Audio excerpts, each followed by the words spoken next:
Good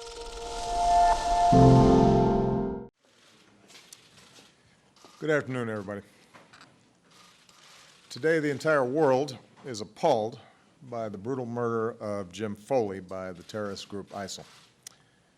Jim was a journalist, a son, a brother, and a friend.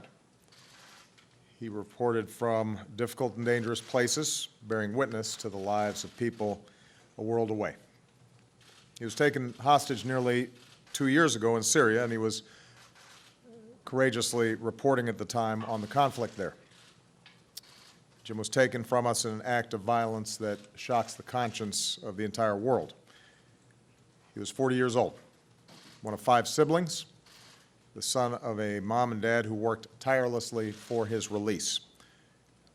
Earlier today, I spoke to the Foleys and told them that we are all heartbroken at their loss and joined them in honoring Jim and all that he did.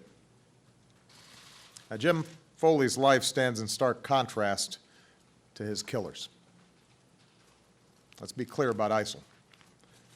They have rampaged across cities and villages, killing innocent, unarmed civilians in cowardly acts of violence.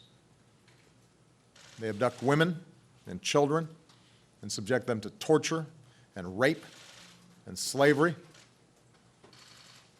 They have murdered Muslims, both Sunni and Shia, by the thousands.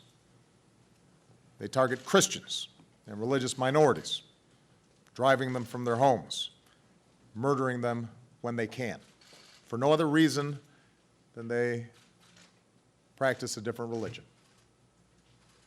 They declare their ambition to commit genocide against an ancient people. So ISIL speaks for no religion. Their victims are overwhelmingly Muslim, and no faith teaches people to massacre innocents. No just God would stand for what they did yesterday and what they do every single day. ISIL has no ideology of any value to human beings. Their ideology is bankrupt.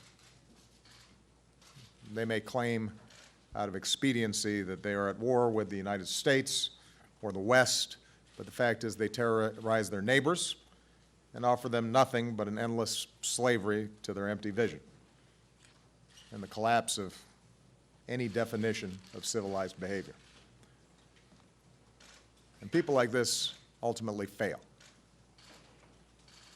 They fail because the future is won by those who build and not destroy. And the world is shaped by people like Jim Foley and the overwhelming majority of humanity who are appalled by those who killed him. The United States of America will continue to do what we must do to protect our people. We will be vigilant and we will be relentless. When people harm Americans anywhere, we do what's necessary to see that justice is done, and we act against ISIL, standing alongside others. The people of Iraq, who with our support are taking the fight to ISIL, must continue coming together to expel these terrorists from their communities. The people of Syria, whose story Jim Foley told, do not deserve to live under the shadow of a tyrant or terrorists. They have our support in their pursuit of a future rooted in dignity. From governments and peoples across the Middle East, there has to be a common effort to extract this cancer so that it does not spread. There has to be a clear rejection of these kind of nihilistic ideologies. One thing we can all agree on is that a group like ISIL has no place in the 21st century. Friends and allies around the world, we share a common security and a common set of values that are rooted in the opposite of what we saw yesterday. And we will continue to confront this hateful terrorism and replace it with a sense of hope and civility. That's what Jim Foley stood for. A man who lived his work, who courageously told the stories of his fellow human beings, and who was liked and loved by friends and family.